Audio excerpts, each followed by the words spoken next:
Just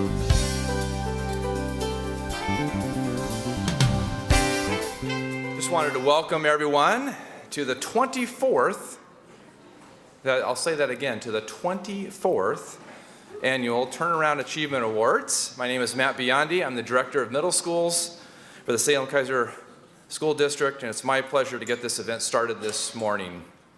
Thank you for all of you for attending today.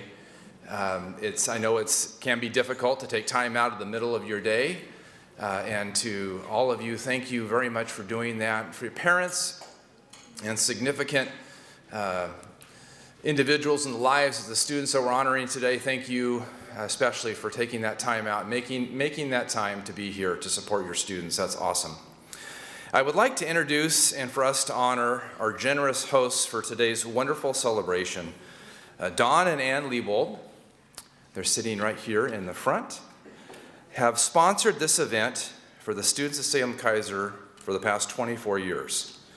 They have supported our students in a variety of ways, providing financial scholarships for graduates, opportunities for literally hundreds of people, young people, to bowl at the Town and Country bowling lanes, which they own. They have consistently demonstrated their strong belief in the talent and potential of our students. This awards luncheon is something that came from them. This is one of the ways they give back to our students. It's another wonderful example of the way they have chosen to support the students of Salem-Keizer Public Schools. So I'd ask that Don and Ann stand so we could recognize them.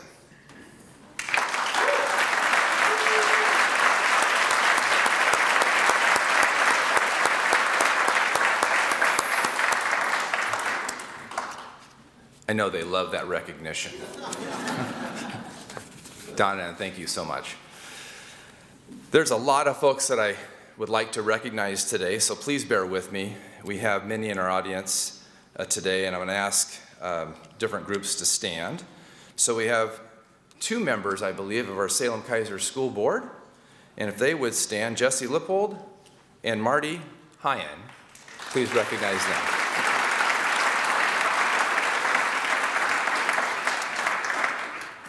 We appreciate our partnerships with our law enforcement and first responder, our fire department in our community, and a few of them were able to be here today, and so we'd like them to stand. But first, I'm going to start with someone else, Terry Markey from the Men of Valor. Terry, would you please stand? Thank you.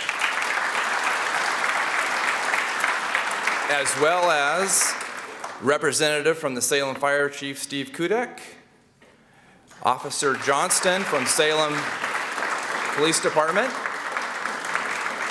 Officer Galusha from the Salem Police Department, and Officer Prawl from Keizer PD.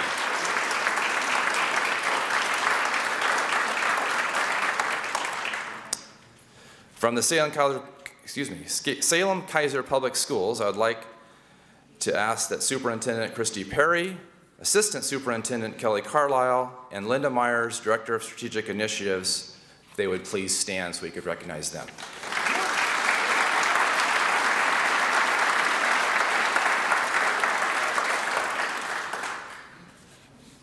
Like I said, there's lots of people to thank and honor today.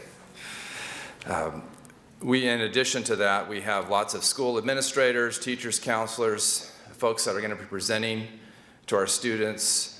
I'm not going to ask you to stand, but I do want to thank you again for being here today. We have members of our faith-based community who have also joined us today, and you're going to hear from a couple of them today during the presentation, so we thank them as well. And I would like to thank, finally, two ladies from our office.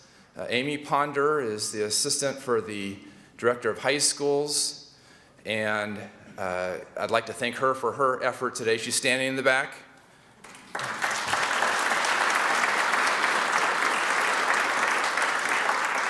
And the person who's kind of the brains, my right arm in my office, the middle school office, Edie Buchanan, who organizes this event.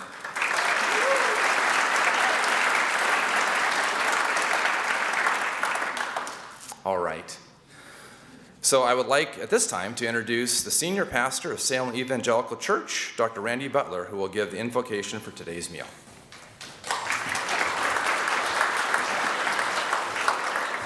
It's a great privilege and honor for us to be here to honor you young people. That's why we are here. We believe in you. We love you. We're proud of you. We pray for you. And our main task today is to encourage you and to honor you. Somewhere in your heart, you found a little bit of hope, and something good began to happen. And that hope led to help. And that help led to some healing. And that healing has led you to this place. But it's only the beginning, because there is a lot more ahead of you. This is just a little part of the great things that are in store in your life. I have the privilege of being with young people each week, and I always remind them that no one is better than anyone else. I'm not better than you, and you're not better than me. We're all human beings just trying to figure it out and help each other, and everybody has something to offer. And to that end, we're here today to honor you, because while people have helped you, family, those in education, friends, you've also helped us.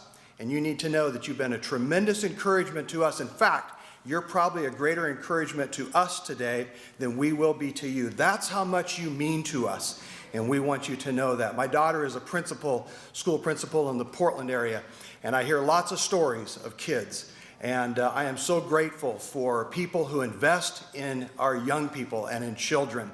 But I'm also thankful for you youth who we honor here today, because you have not known it, but you have invested in our lives too.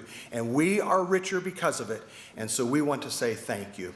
It's my privilege to pray for us today. Lord, I thank you for the privilege that we have to thank you for the food. We are a very rich country. You have blessed us immensely. And our greatest resource are our young people.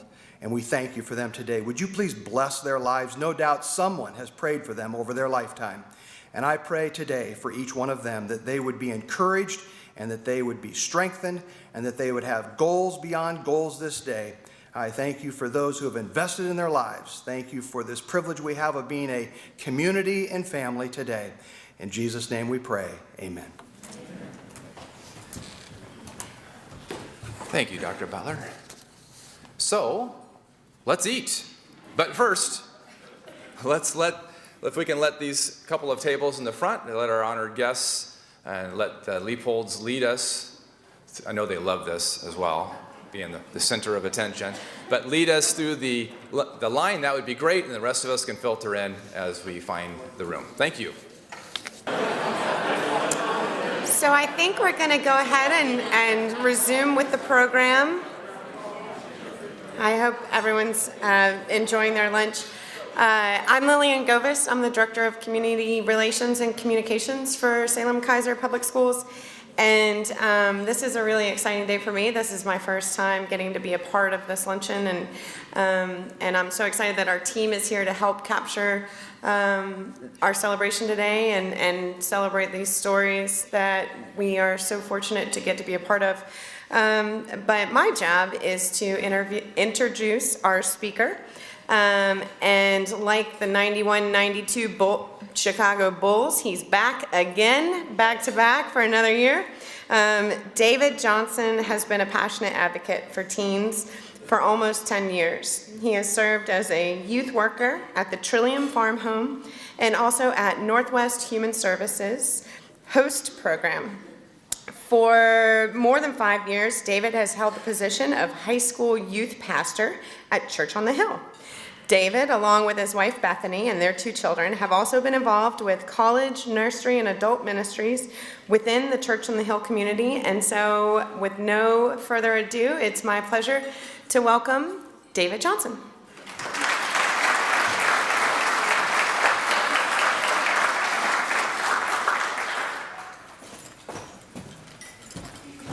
The awkward pause while the speaker gets to the stage. Hey, can we just give a round of applause for these teens today?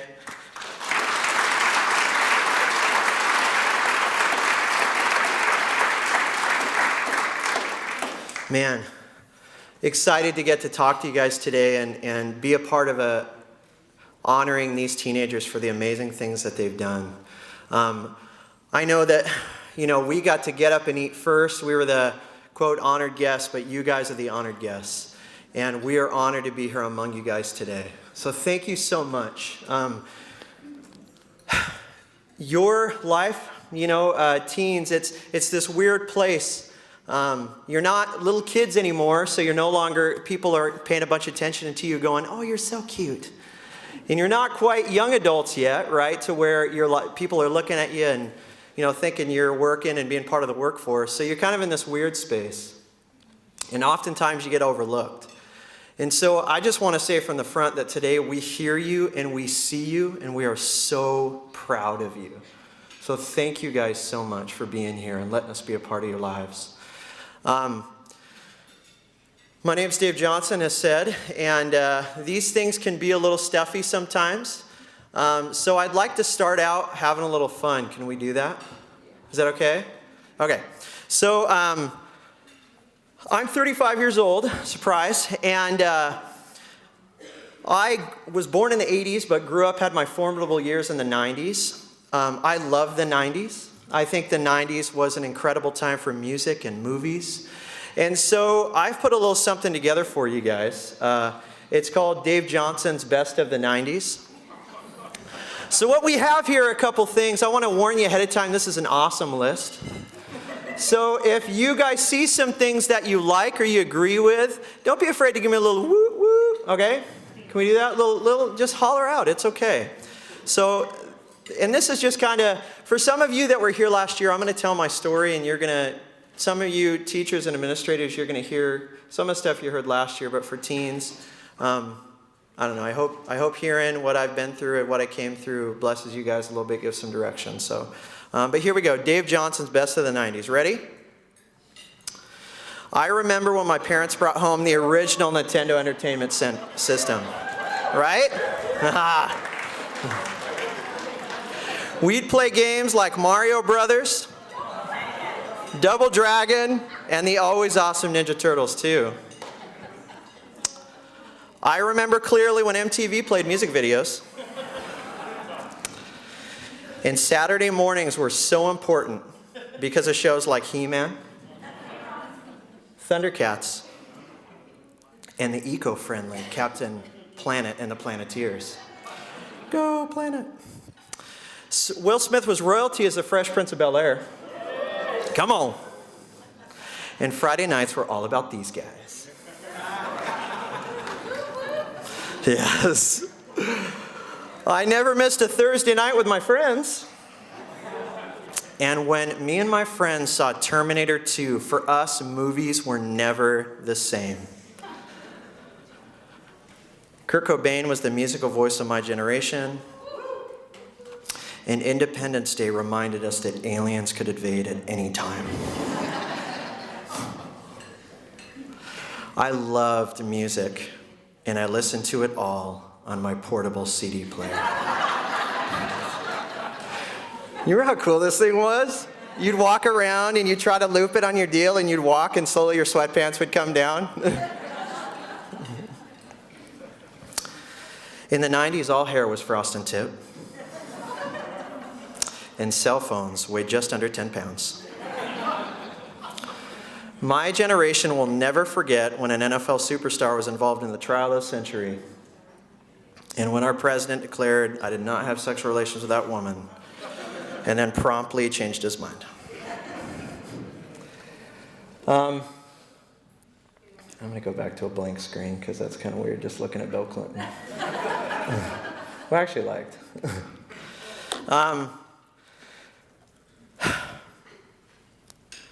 I remember how hard it was being a teenager.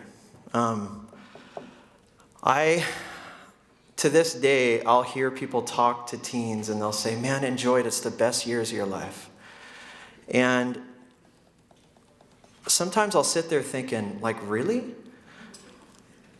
You must have had a really different life than most of us. I grew up in the church. My grandparents were famous missionaries, and I was known as, generally people wouldn't know my name, but they would know my grandparents. And because I was part of that legacy, we worked really hard to make sure that in our home, things looked really good on the outside. So people would see us, and they'd see a strong family, parents who work for the state and everything. But on the inside, we were in utter turmoil and chaos. My dad was a fairly abusive alcoholic.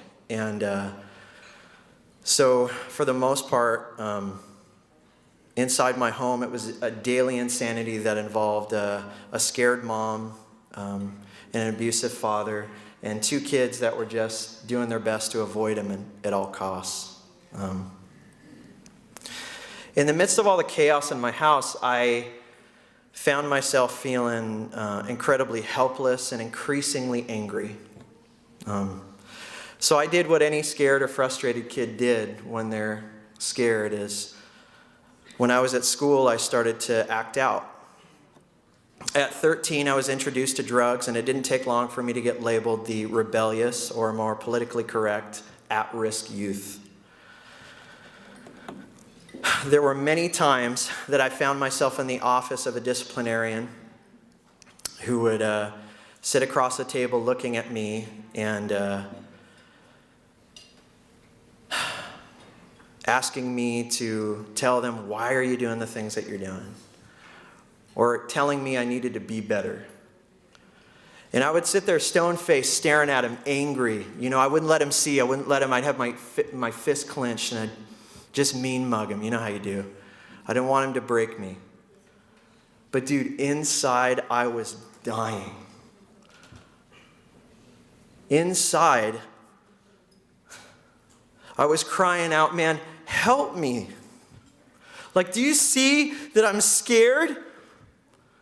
I know I'm doing this stuff, but I am so angry, I feel helpless. Like, help me.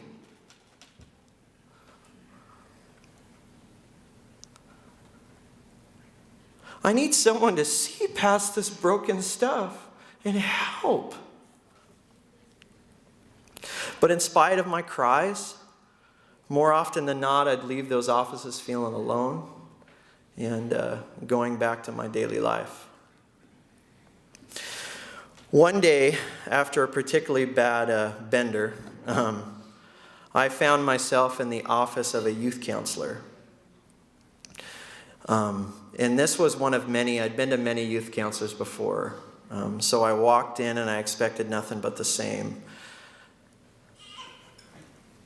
But then in walks this guy, kind of hippie looking dude, kind of gangly.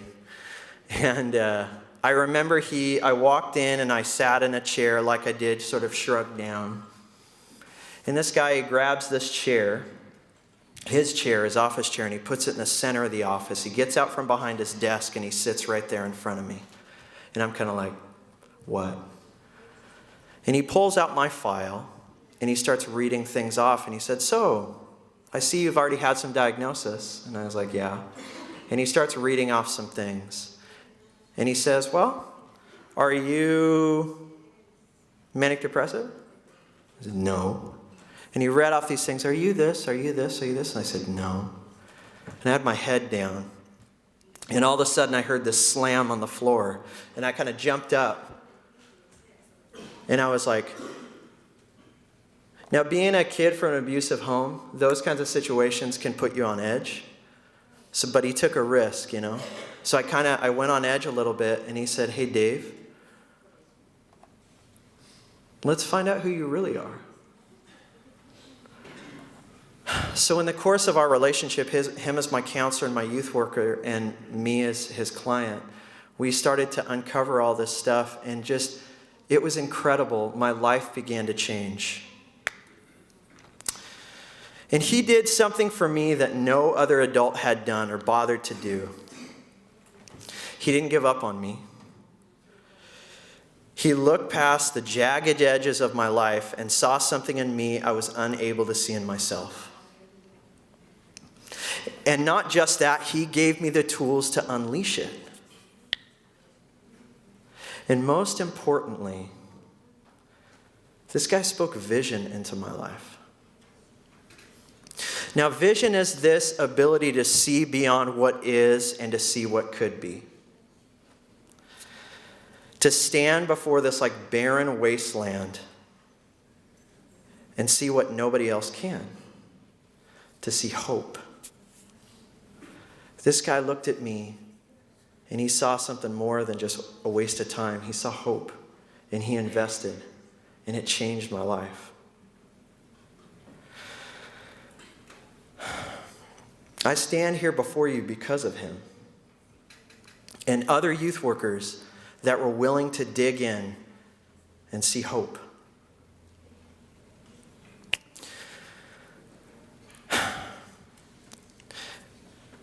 As a kid, I was never into sports or anything like that, but I was into art. I was really into the arts. That made sense to me. And so my mom got me this book, and it had all these stories about different artists. But one of them in particular that's just been a huge thing in my life was the story of Michelangelo.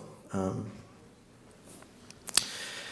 it tells this story that in the year 1500, a 26-year-old artist had been commissioned by Italy to create this statue for their main Florence and plaza in Florence, I'm sorry. They'd already purchased a block of granite that was 17 feet tall and weighed about 6.5 tons. Michelangelo, this artist, for the next 3 years or so, chipped away at this huge piece of rock until it became the famous statue that's seen by close to 1.2 million people a year, and it was the statue of David.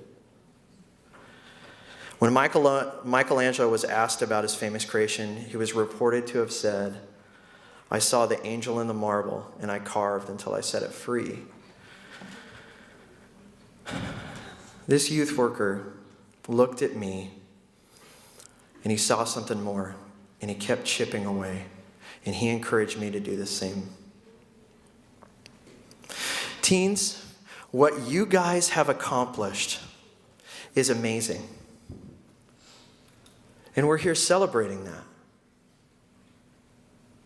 You've shown the people around you that there's more to you than just a bunch of jagged edges. But the work's not done yet. We don't need you to show just the people around you. We need you to show the world.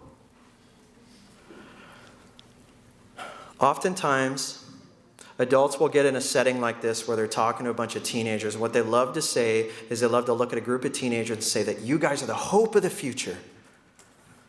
I think that's nonsense.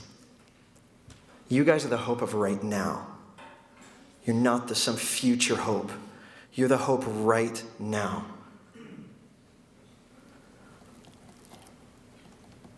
Because, guys, as adults, we've blown it.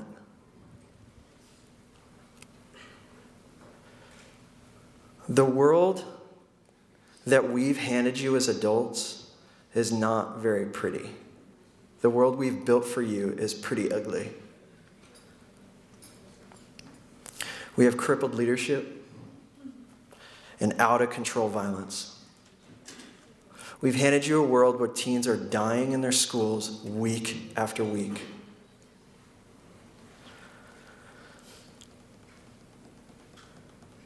But here's the deal. I don't think it's a world without hope, because I've seen it.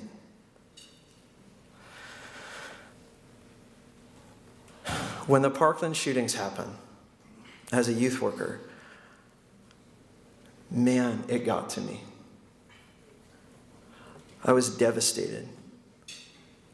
I remember reading that news, and I called my wife, and we just cried and prayed, and it was awful. And I watched as it played out in the media and the responses of adults and all the ugliness and rhetoric that came out of it. And honestly, I looked and I said, really, is this it? Like, this is what we've come to. This is the world that we have. But in the midst of all the craziness and the horror of what was happening, something else amazing began to happen. Hope cried out, and it came from the mouths of our students. Students who refused to be silenced and refused to see the world as hopeless. Students who saw more than just jagged edges. Students who were willing to chip away at a broken system.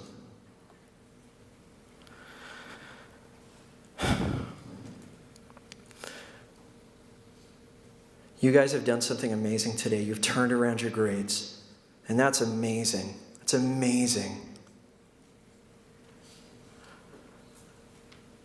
But man, we need you to turn around the world. We need you to take a turnaround event like this. That's amazing. It's great. But let this turnaround event pour out into the streets of Salem Kaiser and into the halls of your schools.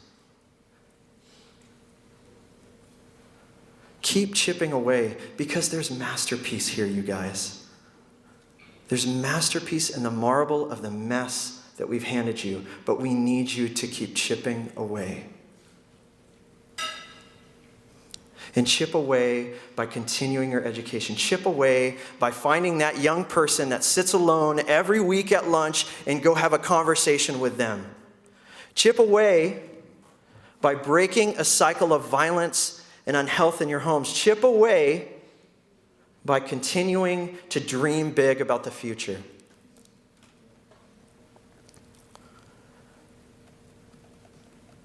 Man, don't stop. This is just the beginning. Keep going and keep chipping away. Thank you, guys. Appreciate it.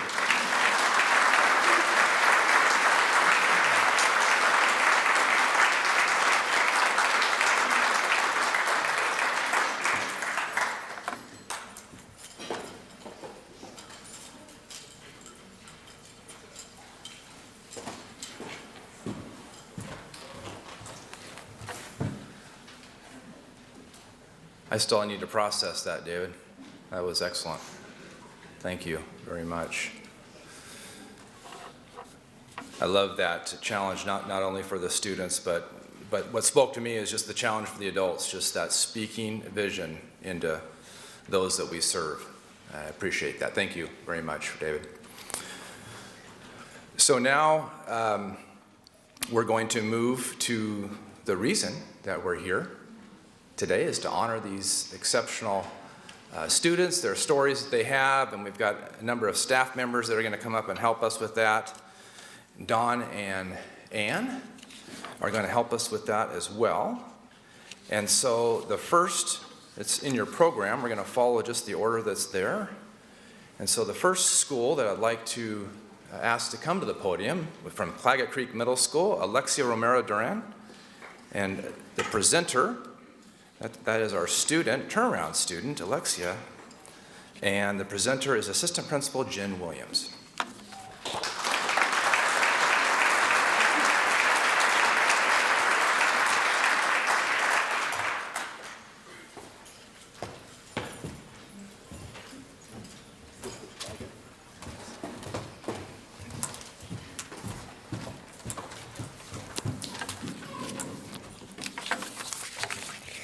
I won't make you talk. Alexia came to Claggett Creek as a sixth grader in 2015. Unfortunately, by that November, she had made some choices that had resulted in her expulsion to the end of her sixth grade year. Alexia would tell you herself that she was letting drama and other people get the best of her, which resulted in her getting into fights. Since her return to Claggett, she has worked to stay away from drama and negative influences. Her attendance is currently 96%. She has earned 0 referrals this year and has a current GPA of 3.3. She's a, go ahead.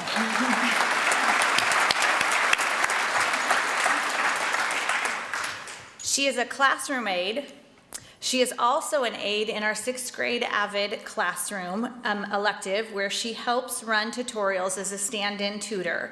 And during our recent showcase, someone thought she was a college student as a tutor and was very surprised to find out she indeed was an 8th grade student. She has been accepted into AVID at McNary already. Alexia says the following: "My life is different now because I stay motivated and feel proud of myself that I am doing well and staying out of trouble. Being an AVID has motivated me to change my behavior and to focus on school instead of getting involved with drama.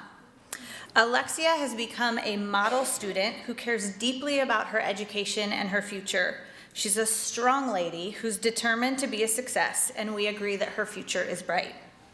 Congratulations. We are very proud of you and your success, and we are excited to see what the future holds for you. Alexia Romero Duran.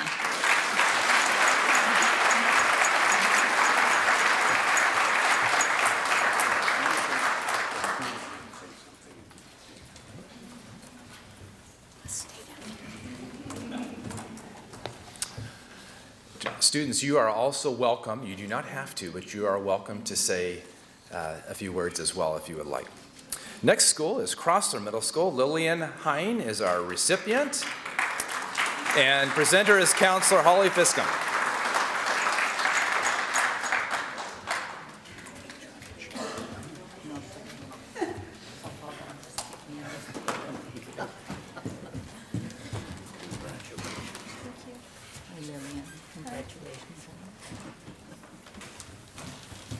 I kind of thought I should just point at David Johnson and say what he said.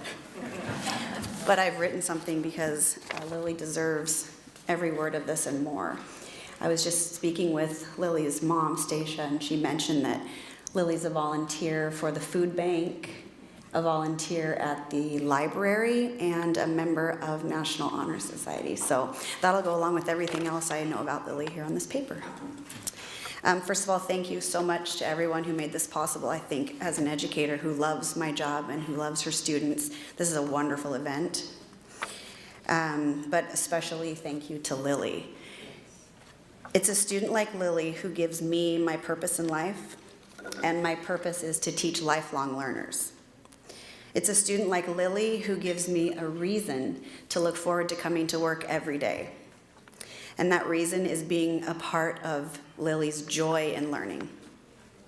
And most importantly, it is Lily, not a student like Lily, but Lily alone, who exemplifies all that is good: kindness, integrity, and work ethic, qualities no one can teach.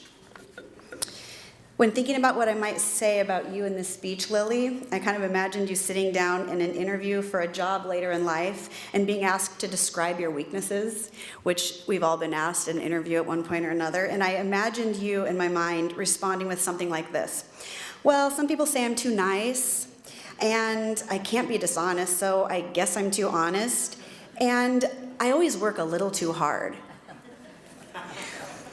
Lily, from the first day I met you when you entered my ELA 8 classroom, I knew that you were a gift to me and a gift to all of us.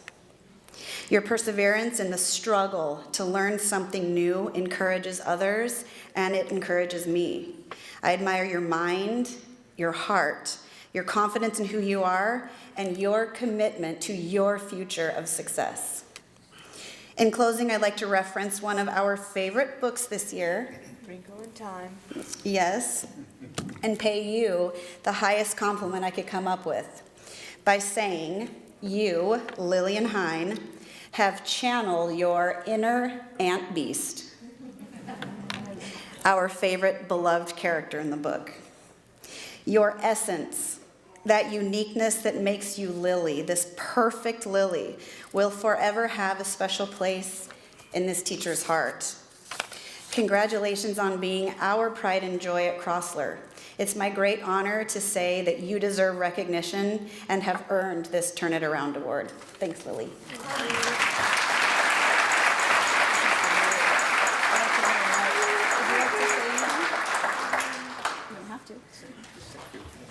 I feel glad that I have been able to come this far from being a 6th grader to an 8th grader and having to be represented for my school, even though I didn't think I was gonna get it, because I just thought it was just nice to be a good student for fun.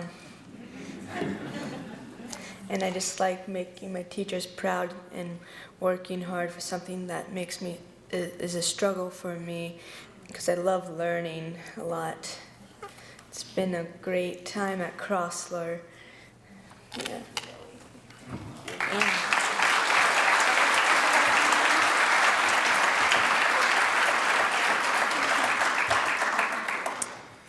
Next student from Houck Middle School, Damian Tapia, Counselor Debbie Meyer.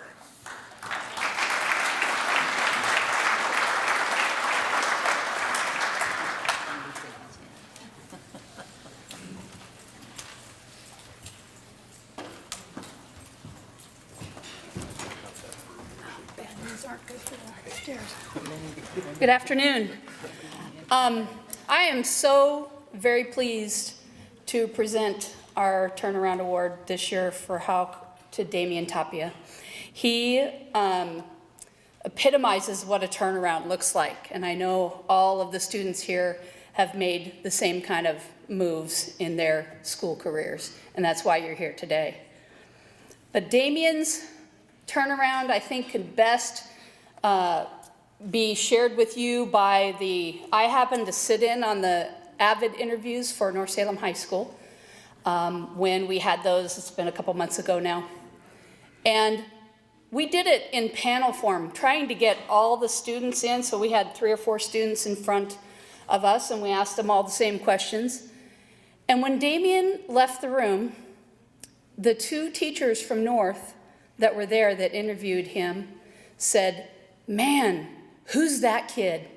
We love him." And it was such a monumental moment for me that kind of tied that final string onto his year and what he's done. I'm going to read to you now the speech that he wrote, because I think he wants to make sure he recognizes everybody who helped him in this turnaround. "What motivated me through my middle school years was my teachers, my friends, and also my family. When I was in 6th grade, I didn't care about anything. I can attest to that. That's true. I thought school was useless. I would always get in trouble, get sent out of class, was getting bad grades, hanging with the wrong crowd, and disrespecting my teachers. One day I met these new kids on my basketball team. These 2 kids could ball." I love the way you say that. "I started to hang out with them through the summer before 7th grade because they loved what I loved, and that was to ball. When 7th grade started, I had some classes with these kids. When I had those classes with them, I started to change. I would not act like a clown. I would actually get some work done. My 7th grade year was an all right year. It wasn't the best year, but it was way better than my 6th grade year. When my report card would come home in the mail, my mom would open it, and she would be proud to see that I was doing better in school. But she wasn't happy with some of my grades and would give me a look that I already knew she was going to say, 'Damian, you can do better than that. You are a smart kid.' I was just thinking to myself, like, wow, my mother really thinks I could be something or someone in life. I would always see my mother and father coming home really late. They would wake up every day at 5 a.m., get home at 10 p.m. I was just thinking, how can people do this? I can barely stay in school for a couple hours. It just amazed me what my parents did for my family. So it's my 8th grade year, and I want my parents to make my parents proud. I wanted to push myself, so I applied for AVID and leadership. I thought to myself I would never be able to do those classes because I thought they were only for smart kids. Then the 2nd week of 8th grade year, and I was thinking I didn't make it into AVID or leadership, and I thought to myself, let me turn the page here. Dang, I knew I wasn't smart enough to be in those classes. Then one day I got pulled out of class and had to go to the counselor's office, and she told me that I made it into those classes. When I told my mom and dad, they were so proud of me. And in my head, I was saying to myself, I finally did something to make my family proud. Throughout my whole 8th grade, I stayed in these classes and learned a lot of things. I changed a lot in 8th grade, got more mature, and learned that school is very important in life. I couldn't have done it without my friends, family, basketball, and the teachers that helped me through the years of middle school that made me the person that I am today. Thank you so much, and thank you, Damian.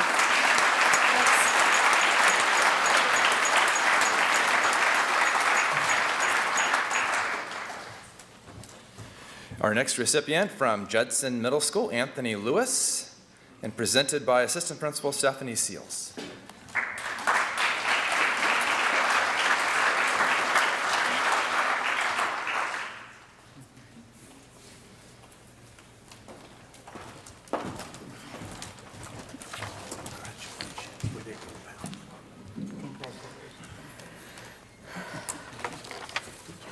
I am honored to be here today to introduce to you Anthony Lewis. Let me tell you a little bit about Anthony. During his 6th and 7th grade years, Anthony struggled with academics and behavior. He would show up for school every day, but he wouldn't participate in any of it. He was checked out.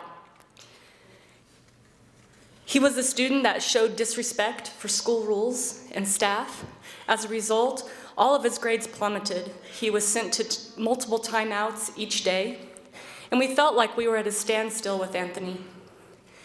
We were very worried about the path he was taking, as was his family. At the end of his 7th grade year, Anthony joined football, and summer happened. At the beginning of this school year, Anthony was assigned to a math intervention class with both 6th and 7th grade students in it. Based on previous years, this could have been a recipe for disastrous behavior. However, Anthony gifted his math teacher, Mrs. Johan, who's here today, by emerging as a leader in the class. He was positive, engaged, and enthusiastic in a class that he didn't particularly want to be in. Because of this focus and turnaround, Anthony's scores improved so much that he was exited from the math intervention class. Not only did Anthony turn it around in math, Mr. Dunn, his teacher and coach, who is here today as well, has seen a complete 180-degree shift in his perspective on school and life. Anthony now values getting the work done and getting it done right. He is now a go-to leader in the classroom and on the football field. He is trustworthy. Anthony, Judson Middle School is proud of you.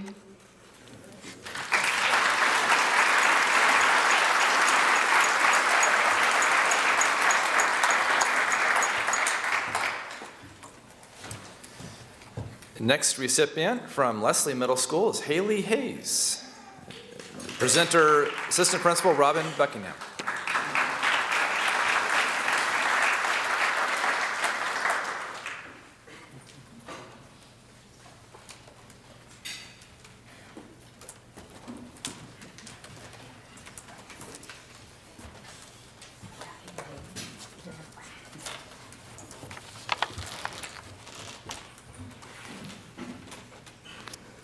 American poet and civil rights activist Maya Angelou once said, "We delight in the beauty of the butterfly, but rarely admit the changes it has gone through to achieve that beauty." Leslie Middle School 8th grader Haley Hayes shows the beauty of a butterfly today that maybe wasn't so apparent when she was a 6th grader. Replacing aggression for kindness, insubordination for focus, and tardiness for punctuality, it is through these changes that we see her beauty. Today, a caregiver, a leader, a helper, she offers her kind heart and warm spirit daily. Haley is different than many middle school students. She exudes a confidence and contentment to share herself with others without the preoccupation about how it might look on the outside. Haley has the closest of friends. However, her kindness stretches far beyond her friend circle. As Haley prepares for the next step of her journey, she leaves Leslie having made many changes.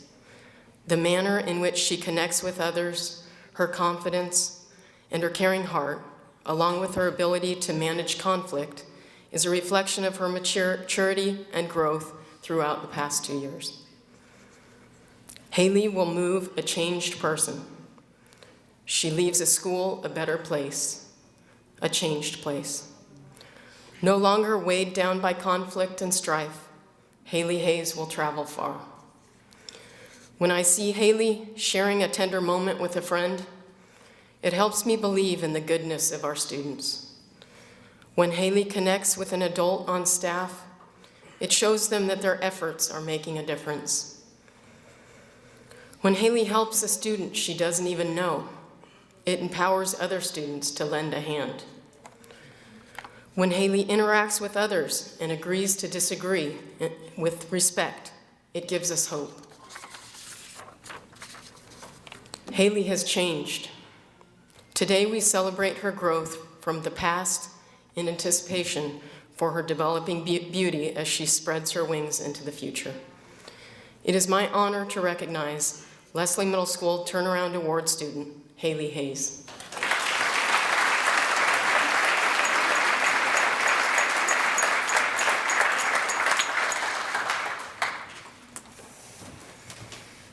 All right. From Parish Middle School, Shamira Holiday is our recipient. Teacher Tara Haikala, is the presenter.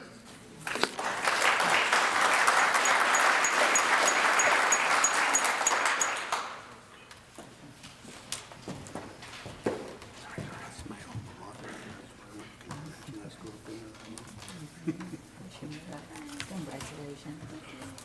Beautiful.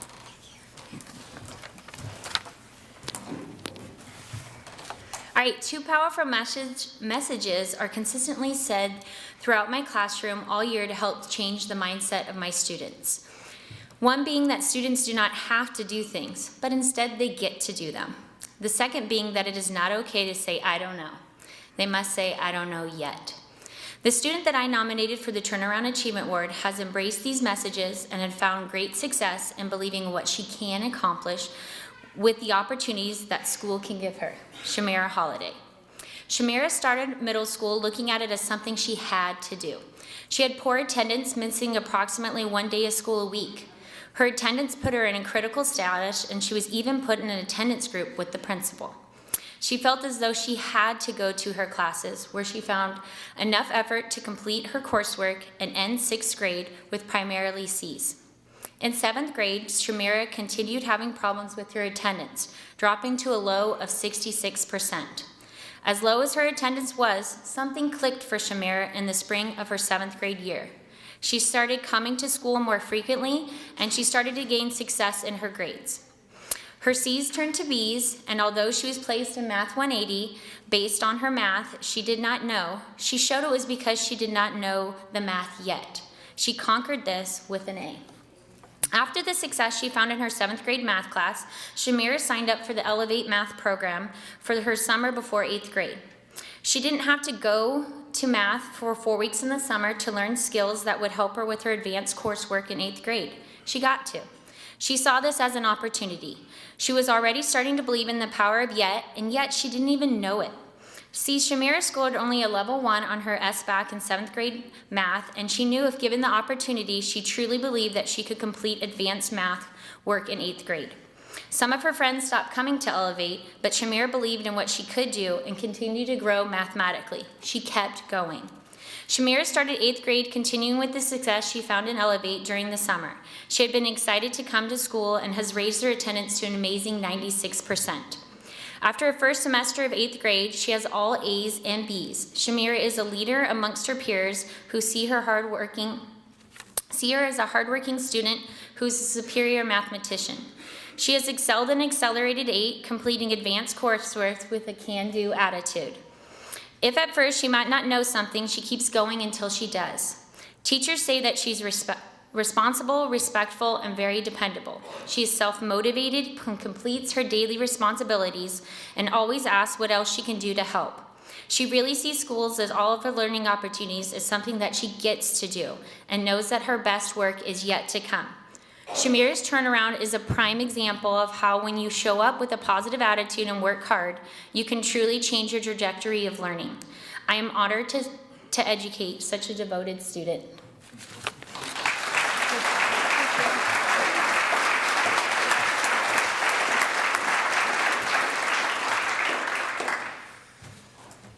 Next, from Roots Academy, the recipient is Leo Lazara Otens, and the presenter is teacher Christy Corsi.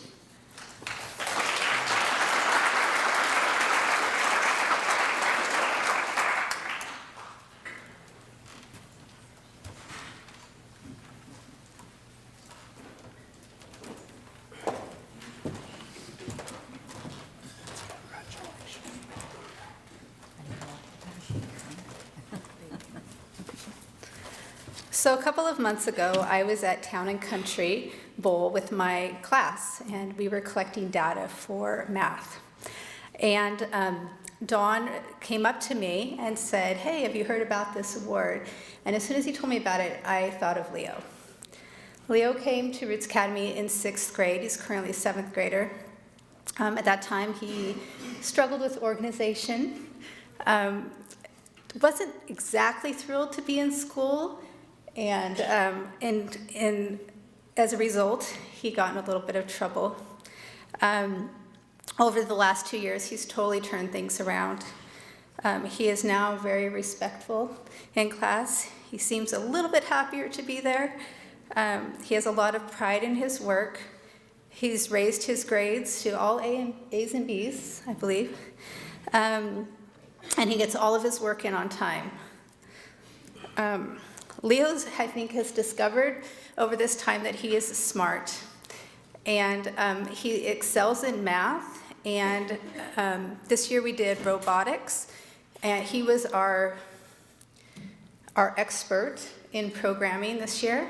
His team went on to do they did 3 or 4 competitions, and they ended up winning state. And so they got to go to the they got invited to go to world competition in Kentucky this year. Leo exemplifies all the qualities of this award, and I'm just really proud of the choices he's made to turn himself around. Congratulations, Leo.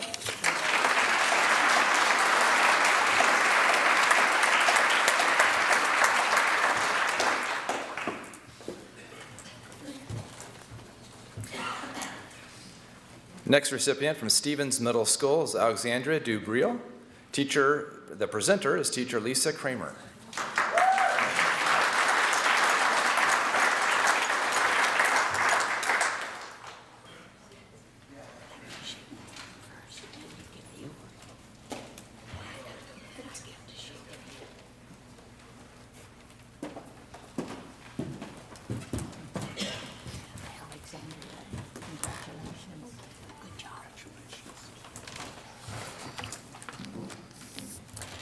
I have had the honor of knowing Alex as a student in my special programs classroom over the last 3 years.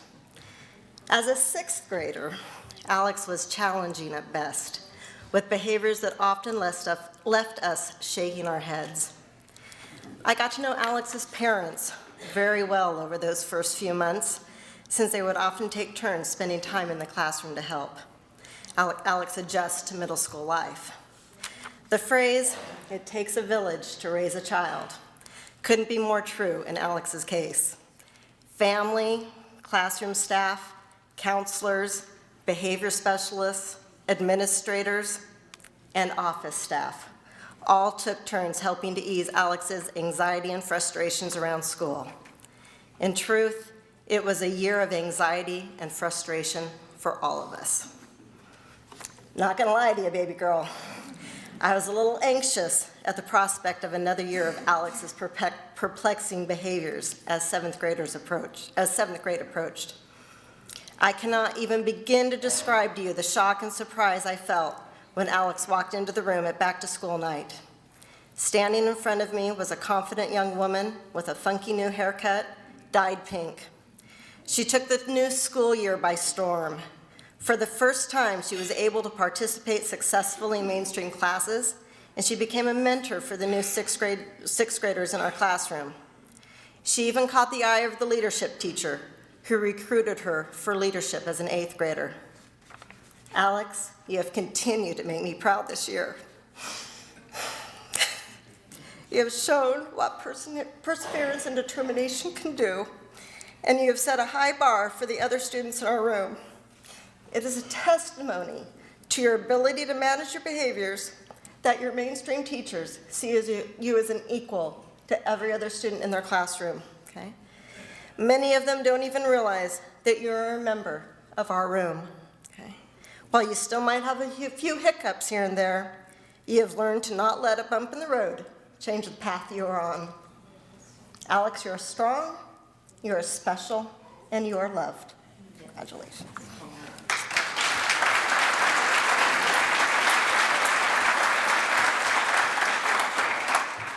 As a 6th grader, when I came to Stevens Middle School, I thought nothing of it. I thought it was just going to be another school year, 3 years of me with my elementary stuff I did. I had more support than most students, though, because when I was in the 3rd grade, I was developed into the EGC program, which helps students with anxiety and stuff like that. I have ADHD, so I have more struggles that I have to persevere through. I can't use excuses that I have ADHD or traumatic things happen in my life. I need to just put a brave face on, and some people say fake it till you make it. But it's just that I thought I was just gonna be bad in 7th grade and 8th grade, but when 7th grade came, I got sick of getting in trouble, sick of referrals and stuff like that. So I decided to turn it around. 7th grade and 8th grade were easier for me because I was better at school, grades, and stuff like that. I signed up for leadership and I didn't think I'd get accepted because I didn't think I was smart enough or good enough for the class. Then when I found out I got accepted in the summer, I was ecstatic about the class. I definitely didn't think much of it because I thought it was just gonna be a fun class where we just have fun, but we plan a lot of events and stuff like that. But I will miss Ms. Kramer and all the teachers that have supported me through my 3 years, no matter what I did to drive them crazy.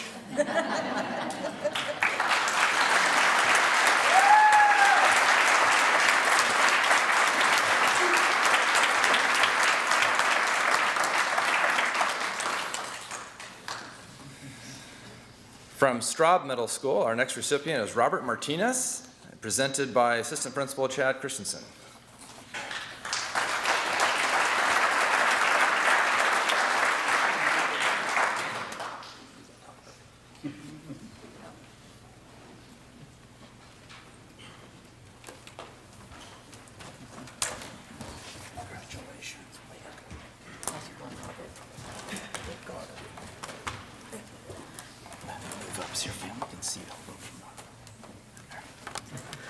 I wanted to make sure that Robert's family had a good view of him. The family's sitting over here, and I wanted to make sure they had a good angle. I'm really honored to be here today to introduce Robert. We call him RJ at Straub, and he's my kind of guy. He's low-key. He'd rather not be noticed. He loves sports. That's when he really brightens up, is when you talk about sports with him. And if there are behaviors in a classroom that are kind of disruptive, RJ's kind of on the outskirts of that. He's not the one leading the way, but as a 6th and 7th grader, he enjoyed participating with his friends and disrupting. And the turnaround that Robert has shown has been noticed by the teachers and staff at Straub. I said that he's my kind of guy. I feel very connected with RJ. But I didn't select him for this award. The process that we followed at Straub is very similar to how other schools do it. We ask for staff to make nominations, and then we look at the list of nominations, we look at some data, we try to see what kind of turnaround that they've shown with attendance and grades and behavior referrals. And then we also ask the staff to vote. Who would they choose as their top choice for this award? And obviously, RJ got the most votes, but also what's interesting is the staff that really wanted him to win this award were the ones that at 6th grade or 7th grade might come into my office and share a disruptive event, list off a few students who were involved, and I just kind of wait. Oh yeah, and RJ was there too. You know, kind of wait for some names. But RJ has really turned around. He's motivated. He has great family support that has set high expectations, and he also has high expectations for himself. His mother is very involved in his academics. His father is very involved with football and baseball coaching. RJ's played baseball for a long time. In fact, he's looking forward to playing under the lights at the Hillsboro Hops Stadium this week. So that's a great event for RJ. He's looking ahead to being at West next year, playing football and baseball. And for academics, he talks about how what's really motivated him is to graduate out of as many intervention and special education classes as he can. That's really motivating him, and he has had a great turnaround. Just yesterday, I was eating a Dove chocolate. I like chocolate. And on the Dove chocolate wrappers, they have these sayings. You know what I'm talking about? You open it up, and there's these sayings, and usually I don't even pay attention. But yesterday, I was thinking about today, and I read it, and it said, "We're all a story. We are all a story."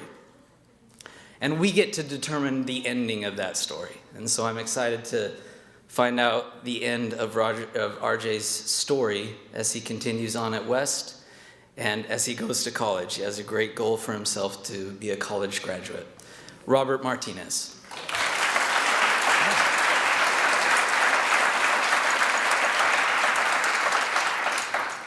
I am grateful for my teachers and my award. Thank you.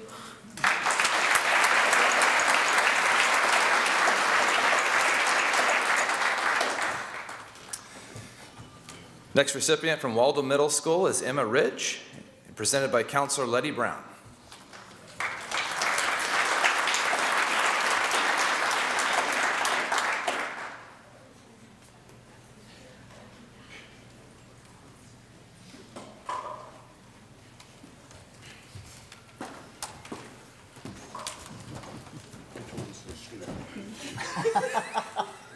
Hi, Emma. Nice going, honey. You're beautiful.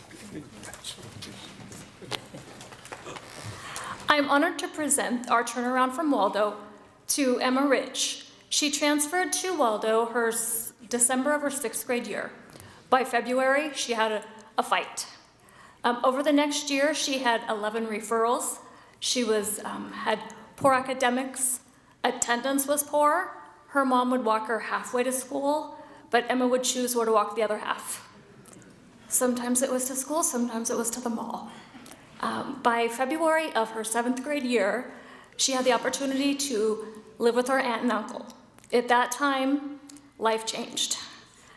She had rules, she had boundaries, and most of all, she was held accountable. Moving forward to her 8th grade year, she now has a 3.4 GPA.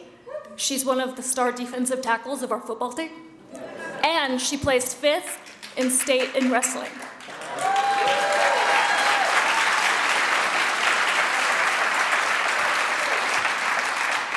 I just want to thank my aunt and all my teachers that stuck with me through thick and thin and who respect me and who just love me for who I am.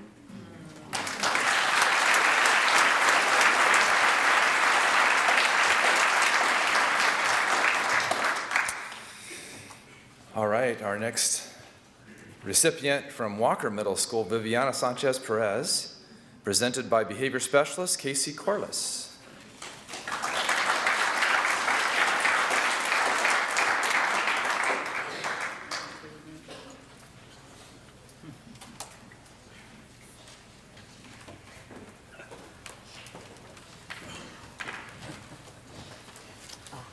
Beautiful name for a beautiful girl.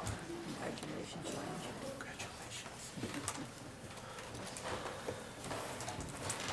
First, thank you to Dawn and Ann for having all of us here to celebrate all of these amazing students. We at Walker are happy to recognize Viviana Sanchez Perez as our turnaround student this year. Viviana's demonstrated an outstanding growth over the 3 years at Walker. When she came in 6th grade, she had a little bit of a slow start in some areas when she came to our middle school and was making some poor choices that made her life and the life of her parents and some others a little bit challenging. She came this year as an 8th grader and was a completely different young lady. She's shown great leadership and responsibility throughout the school year. She was chosen to be one of our office aides in the Student Center, where my office is, and has shown extreme reliability and respectfulness when she's been in there. And we've been able to give her a lot of different jobs and things to do that she's done very, very well and completely. So we want to thank you, and it's been our pleasure to have you at Walker.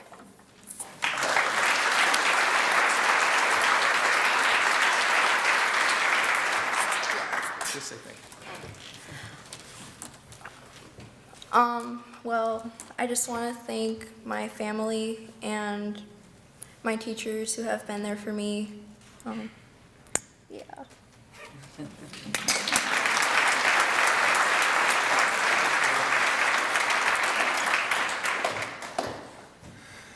Our final middle school recipient is from Whitaker Middle School, Lazaro Chavez, And the presenter is Teacher Angel Ochoa.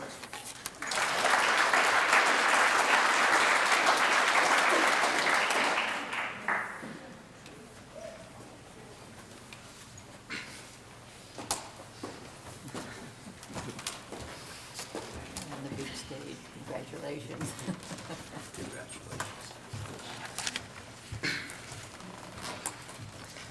It is my honor today to introduce Laz Chavez's Whitaker selection for the Turnaround Achievement Award.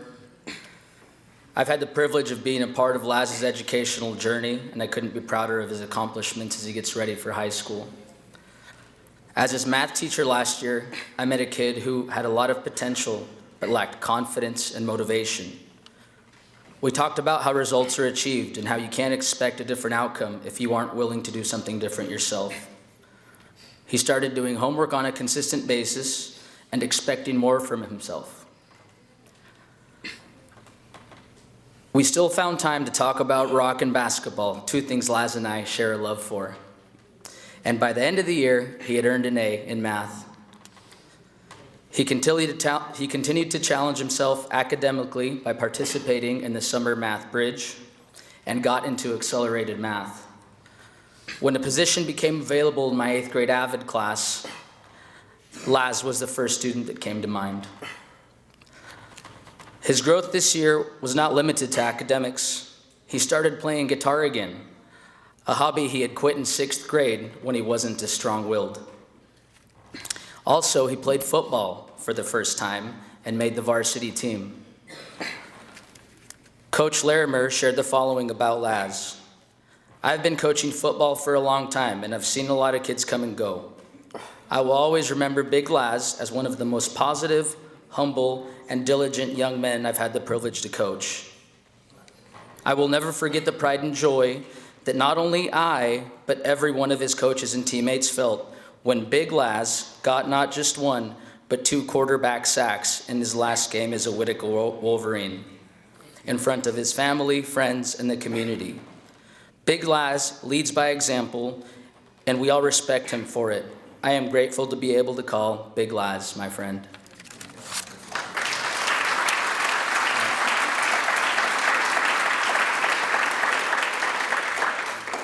Laz's change in attitude, behavior, and work ethic have contributed to Whitaker in a major way. Our staff describes him as caring, respectful, and extremely hardworking. His eagerness to continue to improve and take on challenges, regardless of how uncomfortable they may seem at first, embodies the kind of mentality we want our students to develop as they prepare for high school and life. Proud of you, buddy.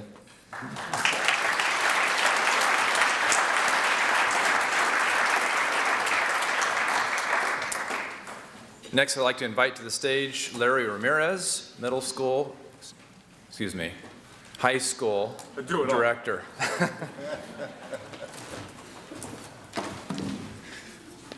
Great. Well, I'll start with bringing up our first high school recipient from Blanchette Catholic. I'll call up Martin Sylvester, and presenting him today will be the athletic director, Tom Howard.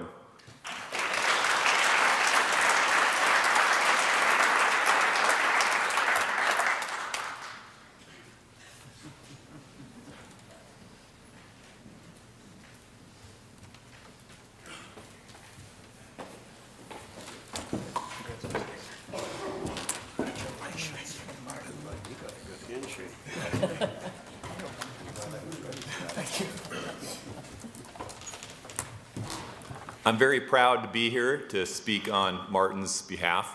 I won't go into too many details or anything, but Martin's had some considerable challenges in his life.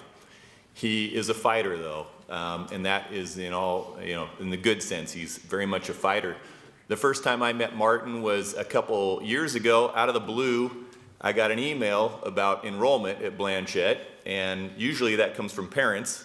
In this case, it was from Martin. Martin has incredibly supportive parents, so I think it was a little bit of, if you want to check into that school, then you go do it, and then come back and we'll talk. So Martin came in, and he had pretty much one thing on his mind only, and that was football. As you can tell, he's a pretty big guy. He came in, and within 5 minutes he said his goal was to play college football. Well, he wanted to talk football, and I wanted to talk grades because we knew that in order for him to pursue that dream and accomplish it, he was going to need to have the grades. So he talked about football, I talked about grades, and we kind of had a meeting of the minds and worked things out. And Martin came to Blanchette, and I'm very proud to say that Martin has accomplished a whole lot since he's been there. We had a signing a couple weeks ago. Martin was had an offer and has accepted it to play football at Linfield, which he could not have done without the effort that he put into his grades. Had to go hand in hand, so that was a very fantastic day. He's also been selected to play in the Shrine football game, and what else? Football accolades, Linfield, Shrine. Oh, he's first team All-State, to add that to it, so. A variety of things, but Martin's a whole lot more than a football player. Martin is like Tigger coming down the hall in our school hallways. He is full of life. He's greeting everybody. We filled the library when we had his signing. He has so many friends, and his friends aren't just football players. They're a variety of different people at school. Believe it or not, Martin was in drama. Martin did a fantastic job in a play that we had this year. We rolled with laughter. He was very talented. He's making some very good choices now. One of his friends that he brought today, Garrett Duke, is a valedictorian at our school, and those are the kind of people that Martin hangs out with, as well as some of the kids who are struggling with their grades, and he helps them out. So Martin has done a fantastic job. I'm super proud. He emailed me that day, and that we have enjoyed his presence on our campus for the last couple years. Congratulations, Martin.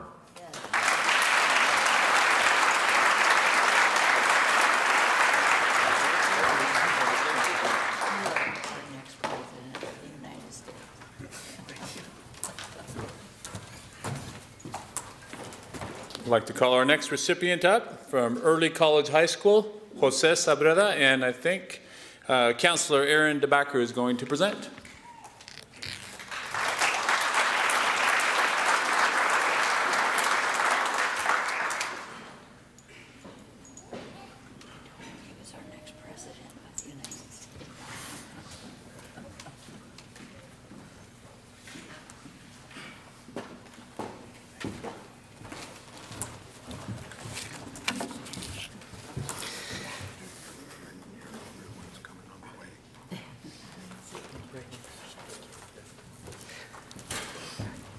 A few weeks ago, I learned that the student I had been calling Tony for the past 4 years actually goes by Jose. I had heard other staff and students call him Jose, so I asked him, "Do you go by Tony or Jose?" His reply, "Whichever." So I follow up, "Well, which do you prefer?" "I prefer Jose." Right now you might be thinking, why is he telling us this? I'm telling you because it speaks to Jose's character. It also shines a light on why in the past he could be so frustrating. You see, Jose is a kind and thoughtful young man. He doesn't want to rock the boat. He puts others' needs in front of his own, which is a trait I hope he never loses.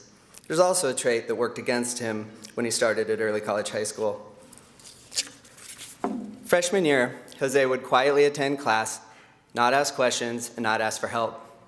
He was quietly drowning in the intense nature of our program, and on top of that, when offered help, he would politely refuse. His pride was getting in the way. Jose failed most of his classes freshman year. As far as I can tell, Jose didn't have an aha moment. His transition to who he is today happened over time in an unassuming way. He began engaging in the education process. He worked with his teachers individually for extra help. He started taking ownership for his learning and has grown into an amazing student. Jose has shown how hard work and determination over time will add up to significant growth. He didn't give up. He put in the work. When he failed, he made changes and adapted.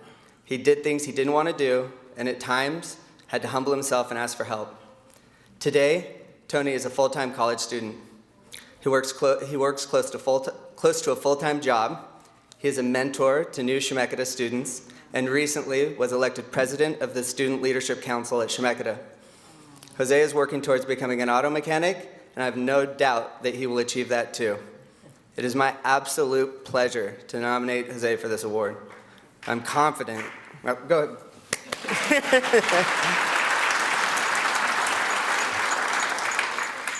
I'm confident he'll do great things in the future.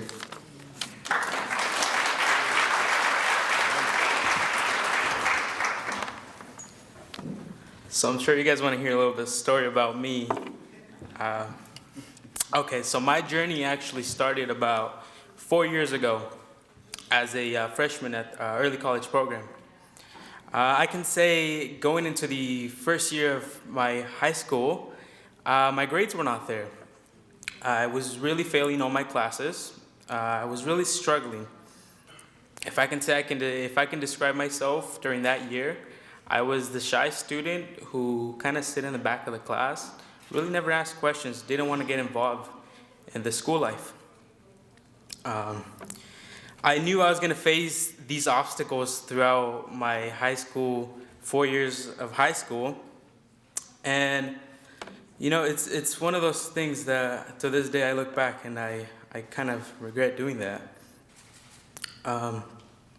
Throughout my freshman year, one of my teachers who actually pushed me to my limits was my AVA teacher, Mr. Williams.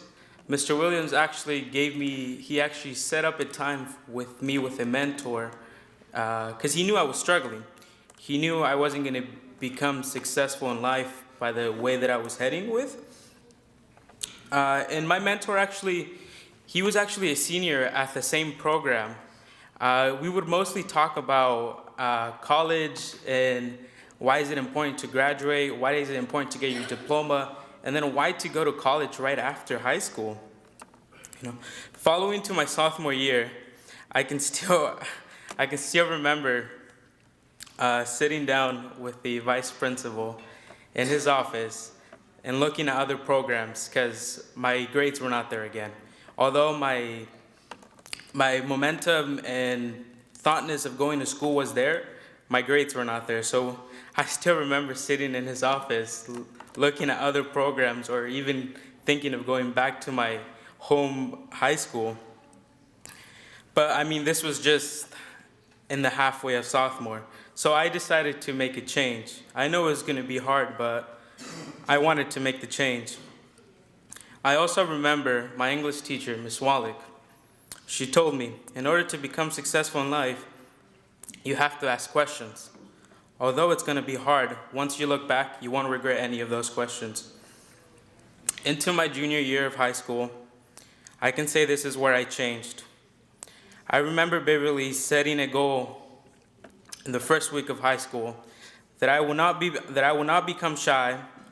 I will overcome the fear of asking questions, and I will overcome the fear of becoming someone successful in life.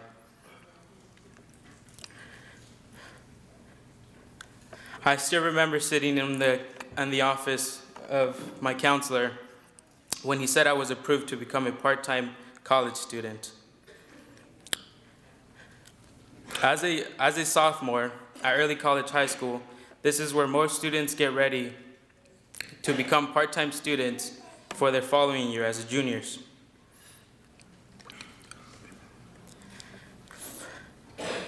Following to my junior year, I can say, what was that? I think I passed the junior year already.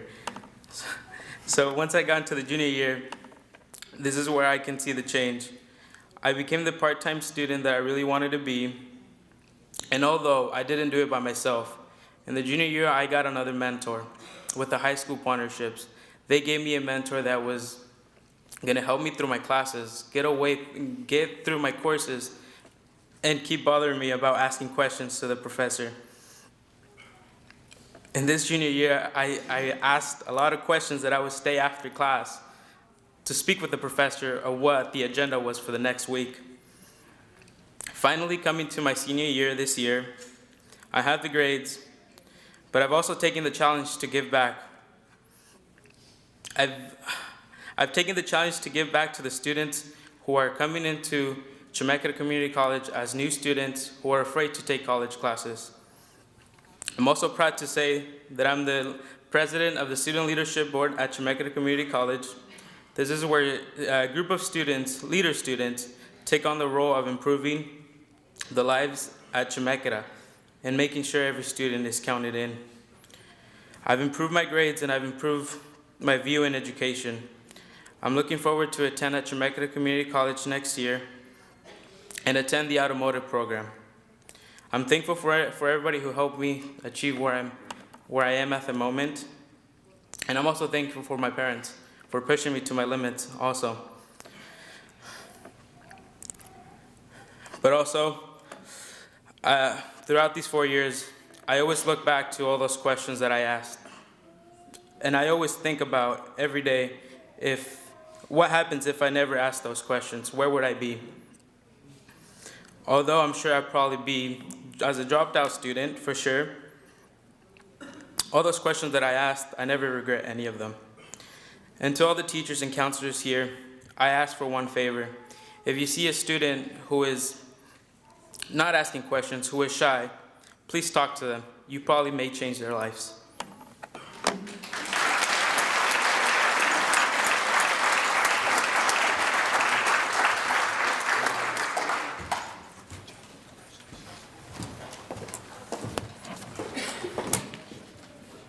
The next student to come forward from McKay High School, Bailey Logan, and presenting Bailey will be Mary Beth McDonald, counselor.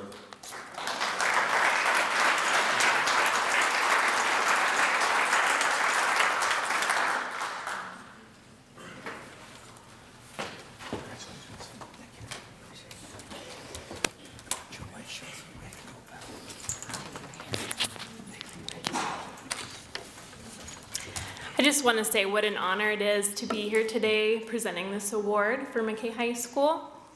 And I want to say how incredibly impressed with this young man standing beside me I am.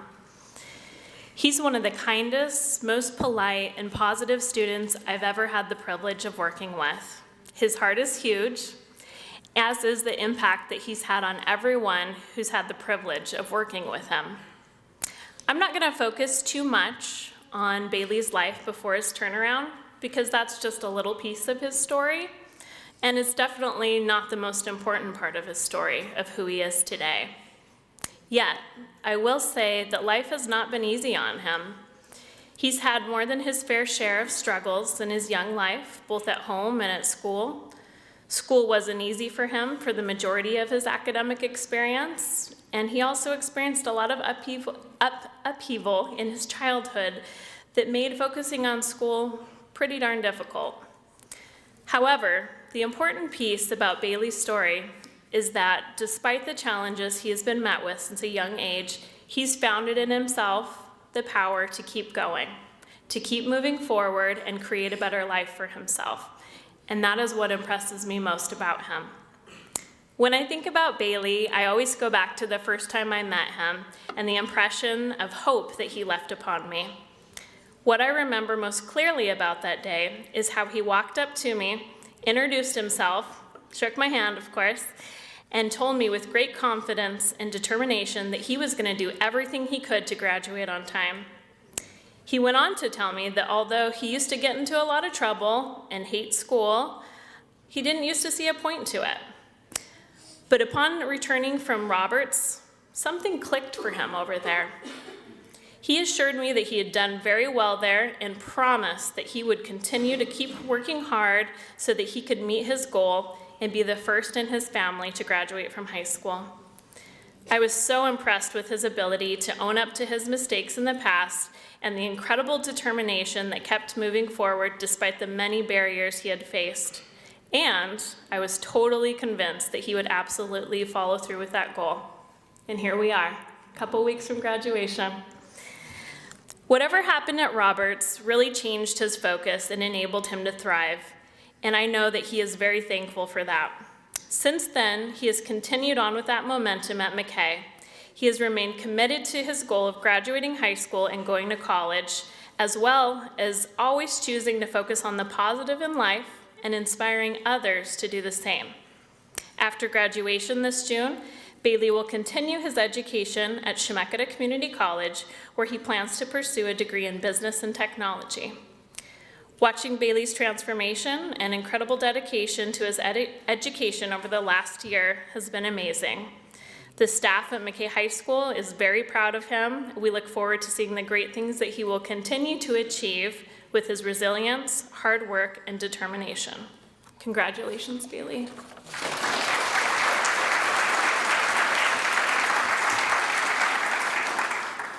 Hopefully by achieving this, I can motivate the younger people to do well as well, because I have faith in all the younger people out there, and I believe in them, even though others may not. And thank you, I appreciate this opportunity to be with all you.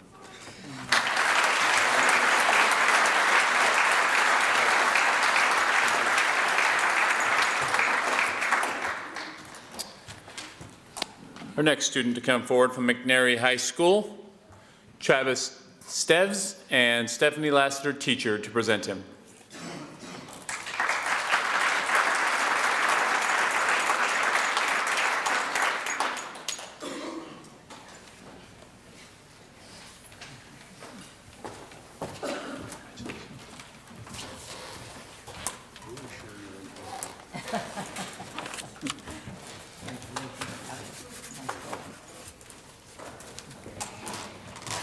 I first met Travis last year as a student in my math course.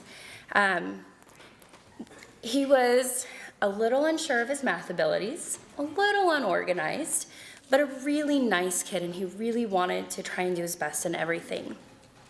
Throughout the year, it was really neat to get to see Travis grow, not only as a mathematician, but also as a person. I think the highlight of that year for me as his math teacher was in his final project he created for my class. He designed a community garden that we planted in our courtyard this year, and the level of detail and thoughtfulness that he placed in that project was heads and tails above the rest of his peers. It's been really fun to watch Travis continue to grow as a student and as a person this year. And we are so very proud of you, and I cannot wait to see what the rest of life has in store for you.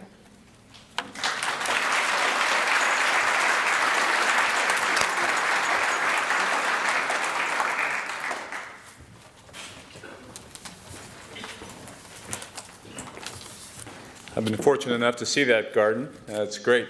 It's quite impressive. From North High School, student to be honored today, Isis Lewis. Presenting Isis will be Shop Woods teacher, Mr. Chadwick.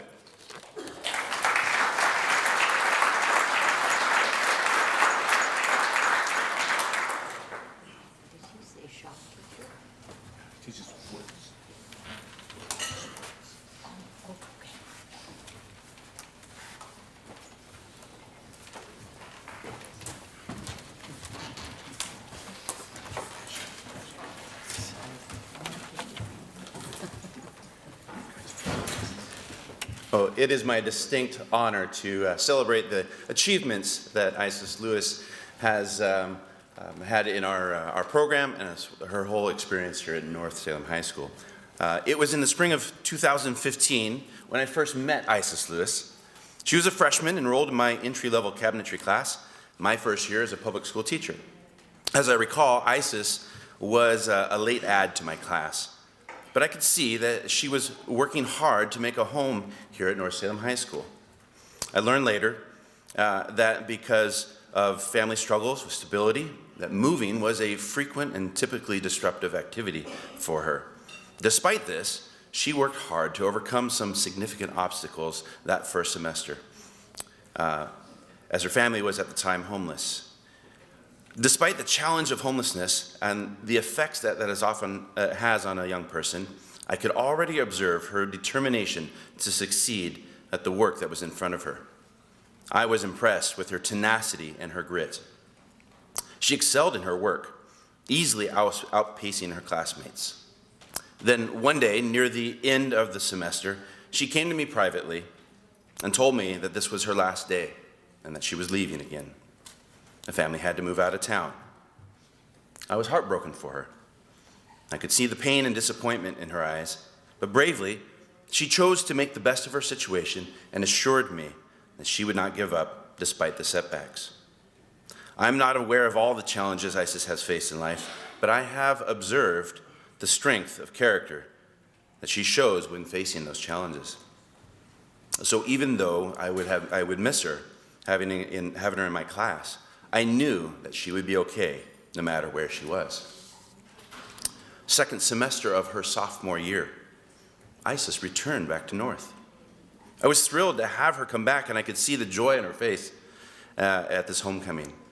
She wasted no time in reestablishing herself in our woodworking program, and over the next few years, she grew in both skills and leadership. Even though she had been able to stay at North since she returned, she has continued to experience many challenges that has put her high school experience in jeopardy. Despite financial challenges, family challenges, setbacks that have had devastating effects on her and the environment that she's lived in, Isis seemed driven by a commitment to not let these things hold her back. Though fear and insecurity were likely a constant part of her daily routine, Isis would continue to show up and excel. She always went beyond what was expected of her, whether it was showing up early or staying late after school or coming in during lunches to do extra work. Isis would always give back to the program that she loves. Even in her senior year, when in the fall she learned that she would become a mom, she fought through the pressure, stigma, and responsibility of being a teen mom and stayed the course towards graduation. Isis Lewis is a tenacious young lady, full of grit and determination. And I'm one of her biggest fans. In the woodworking world, when a tree is cut down for the purposes of being turned into lumber, you may have heard the term run of the mill. You see, most wood is desired to be straight and free of defect because it's the easiest to work with, but it's also the cheapest wood to find. In the world of furniture making, we celebrate the wood that has defects, the knots, the wind that has affected the character of the grain, because it is near those defects where the greatest beauty shows up. Isis is a talented woodworker. I wish you could see that she is finishing this senior year. Despite all the challenges she's had, she is building a custom rocking chair, handcrafted, painstakingly put together out of beautiful quilted maple that would have been rejected by the mill because it's too hard to work with. When polished up, the character in that chair is going to shine.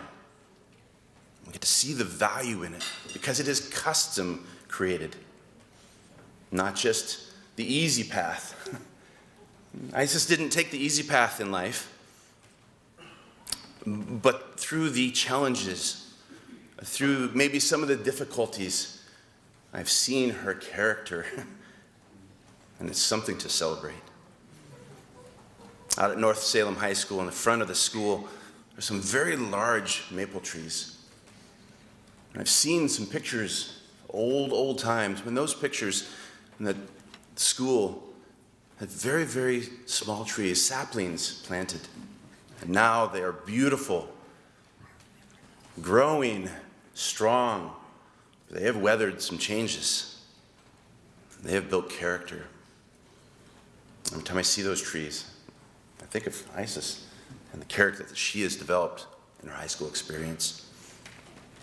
From a scared and lonely kid who has little to depend on, to a young adult who proves time and time again to be consistent and dependable, Isis Lewis embodies the spirit of this Turnaround Student Award. It's my honor to recommend her for this award and to recognize her for her achievements.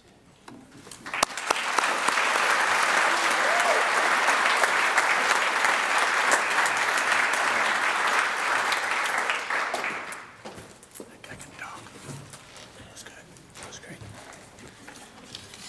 like to call the next student forward from Roberts High School, Jennifer Martinez. Presenting Jennifer will be Counselor Colleen Van Drill.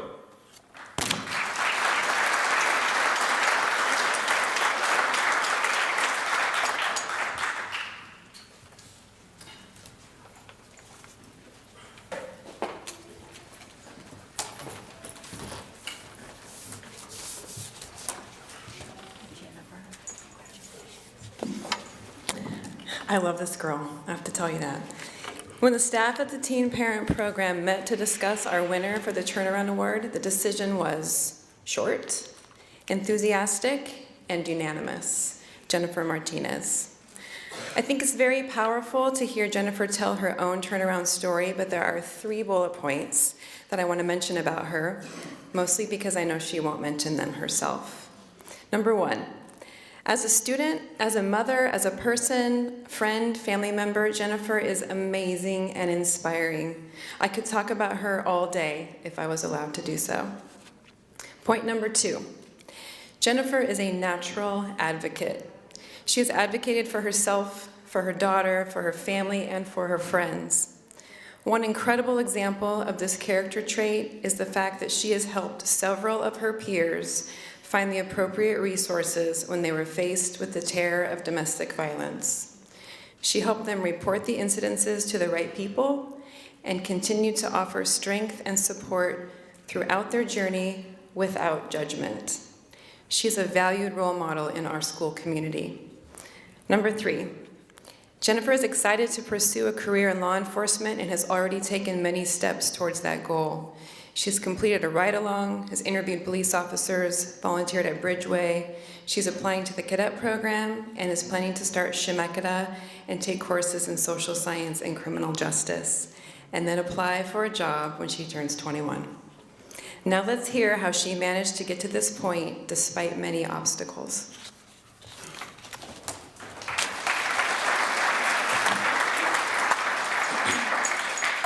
Good afternoon. I'm honored to be here this afternoon to accept this award. I have traveled a long road to get where I am standing today. Sometimes when I look back at my journey, I feel a bit embarrassed, but I also have to remember that everyone has made choices that may have not been the best. What is important, though, is what we do and learn from these choices. I was asked what my life was before my turnaround. As I think back on those early years, I find myself cringing a little at my behaviors. I definitely did not think school was important.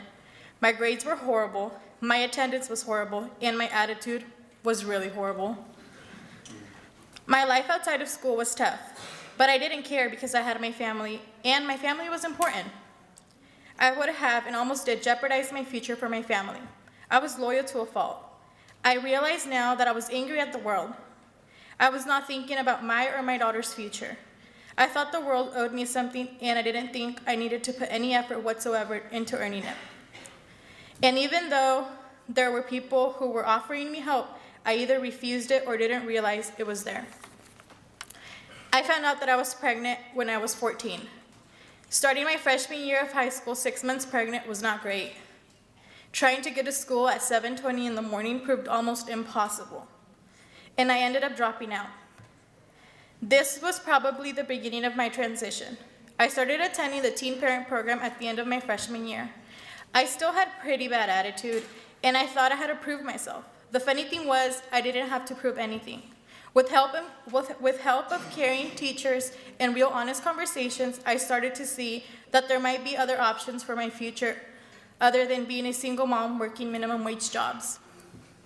After getting pregnant, I finally figured what my mom had been telling me all along.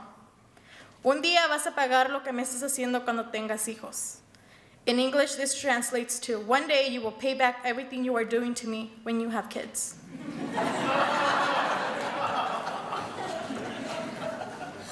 While I can't say I had much respect for anyone, including my mom, in my younger years, I greatly respect her now. My friends from the time are non-existent, but my mom is still here. Watching her struggle to keep a roof over her heads by working 2 jobs has impacted me tremendously. She has always told me that if I wanted to be someone in life, I needed an education. This sage advice finally started to sink in. I also began to realize that I wanted my daughter to respect me. I knew if I wanted my daughter's respect and if I wanted her to be successful, I had to be the example. In my sophomore year at the Teen Parent Program, I attended the Butterfly Celebration. This is an annual event to celebrate our graduating seniors. I sat in awe as I watched the graduates file in and sit in the dais in front of the audience. They looked so proud and accomplished. As I listened to them speak of their journey to this spot, I began to think, I will be up there my senior year and I will graduate. It seems like such a simple experience, but it was huge to me. It is from that point that my transition became complete. My life is different now. I'm not fighting the world, my family, my education, or myself. I see a future for my daughter and me. I realize that I am capable of doing anything I set my mind to. I am breaking the cycle. I will be the first person in my family to graduate in June, and I will do it as a teen mom.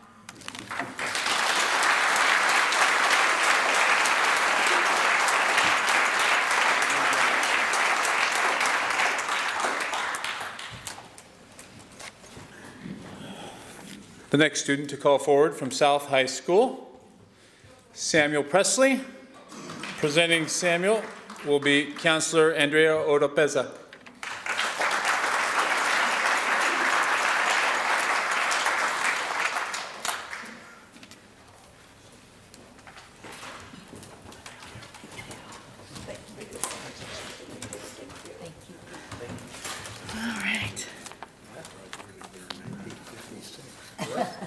Okay, they're talking history.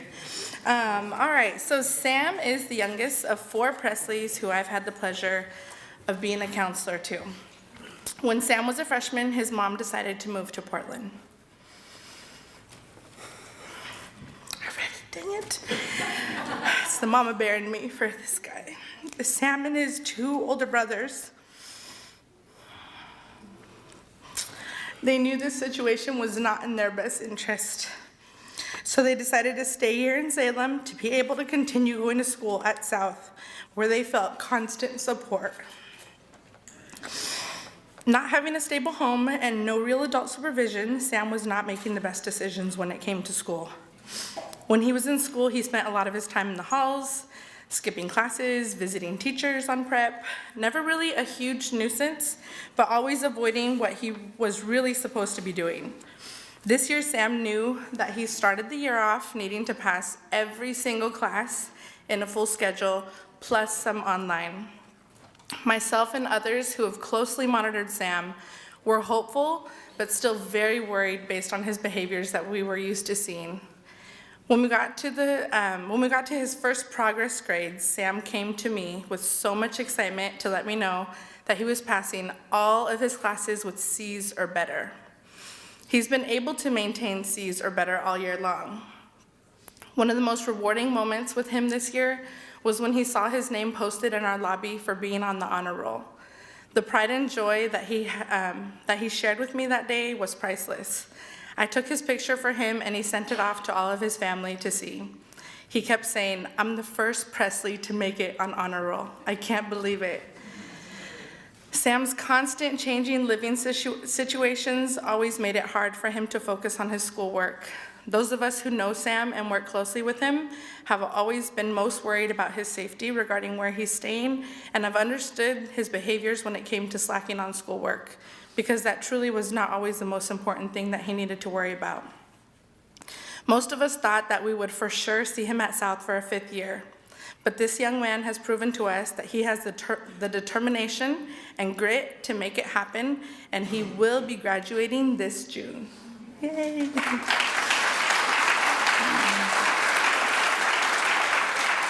We are very proud of Sam and the resilience he has shown not only all of us, but himself too.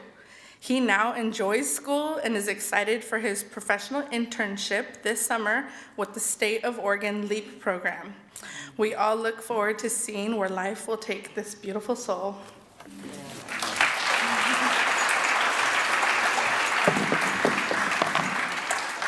I would just like to give a thanks to Mr. Oropeza. She's really helped me through these last 3 years of a lot of ups and downs and not really me being focused or anything. I want to thank my stepmom, Tracy, and my brother, Desmond, in the back for coming here to support me, and Mrs. Crazy, Mrs. Howard, and Mrs. Romine and Mrs. Dameron. I had a conversation with my brother earlier this year, and he was a graduate of South in 2017 or 16, and he just said to me, "What's your main goal? Like, what are you looking for, and what are you looking at yourself?" And I basically told him that I want to graduate. I want to make my mom proud, even though she hasn't really been by my side these last 3 years, and I just wanted to make him proud, because the worst thing in my eyes is not even seeing your parents mad, it's seeing your parents disappointed. And I didn't want my mom to have that disappointment of me not graduating. And so this year I've been working my tail off just to get to this moment, and I thank you guys, and I thank everybody that came. Thank you guys.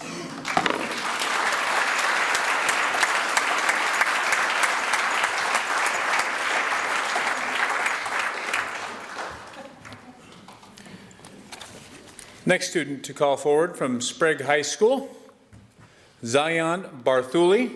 Presenting Zion will be Assistant Principal Chad Barks.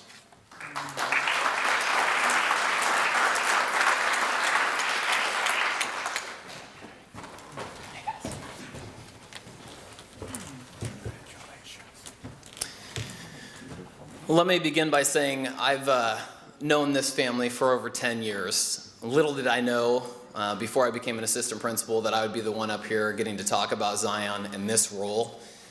It's special. It's special for their family and some of the things that have happened over the years. It's a big deal for her to be on this stage right now. This is not someplace she's comfortable. So I'm going to do my best to speak on her behalf. We had a conversation as we moved into discussing this award and why Zion. And there were some words that popped up from her about her freshman year that I think kind of defined that transition from middle school into high school. She talked about being withdrawn and not really being connected to school. She had a sense of low motivation, and she didn't really see the point to high school. That's not the Zion I know from Sprague. I came during her sophomore year, and I can tell you the Zion I know is a beautiful woman who is committed to making the daily choices that weren't always easy for her that freshman year. And as I talked to her, I said, "What's the difference? What is it that made that change for you?" And I think it's a testimony that we would see from many students, that connection to a couple essential teachers who saw the beauty inside her that she was hiding from others. Through the choices she made in her freshman year, she managed to get her GPA to be under a 1 point. She now currently is above a 3.0. So through that process, yeah, it's a big deal.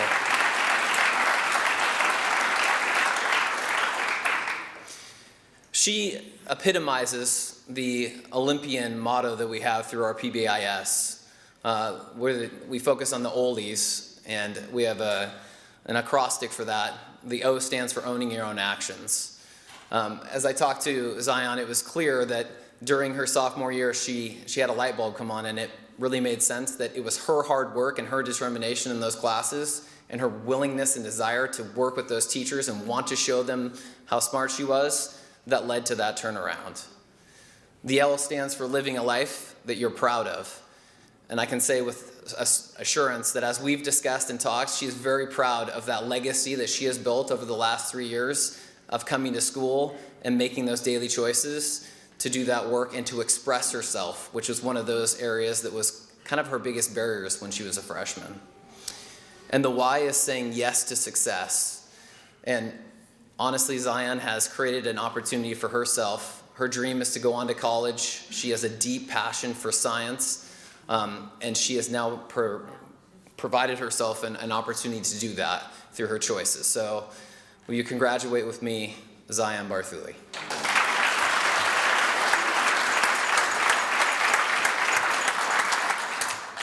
Obviously, I have to thank my parents and my family for always. I'm a sap, I'm sorry. For always believing in me, and all sappy stuff aside, I really gotta say we have some badass kids here today. And I really wanna say, here's to us and the exceptional futures that we've built for ourselves. Thank you.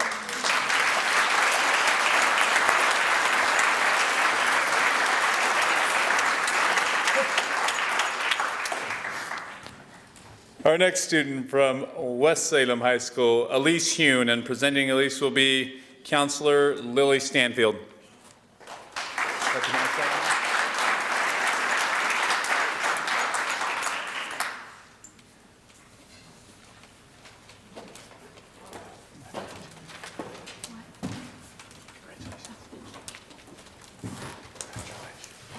Hello, we are last but not least.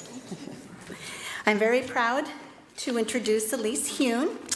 Elise was a student that started her freshman year not very focused on school or her choices.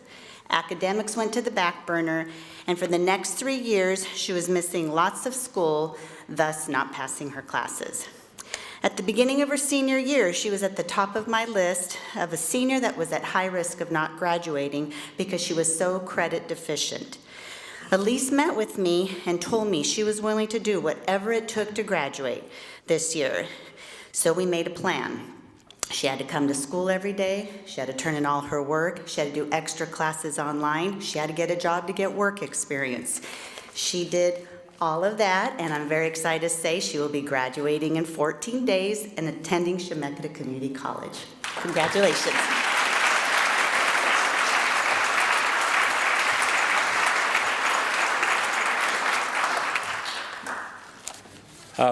Thank you for everyone sharing their stories. Thank you to all the presenters. Wonderful job today. Great way to honor these students that have really taken the time to commit to turning around, and what a great future they have in front of them. I would also like to thank our guest speaker. I think he's had another commitment, but still would like to thank David Johnson for his time. Invite you guys forward if you'd like to say a few words for a minute. I'm not a speaker. This is not my forte, but I just feel so thankful, so honored and so blessed to meet all of you wonderful students that have made the great choice to make your lives better. Life isn't easy. It's going to be hard, and you're going to have more choices to make, but you've shown us, all of us, your true character, who you really are, and I know that your future is going to be good. Just remember that we're proud of you and that God loves you. Thank you.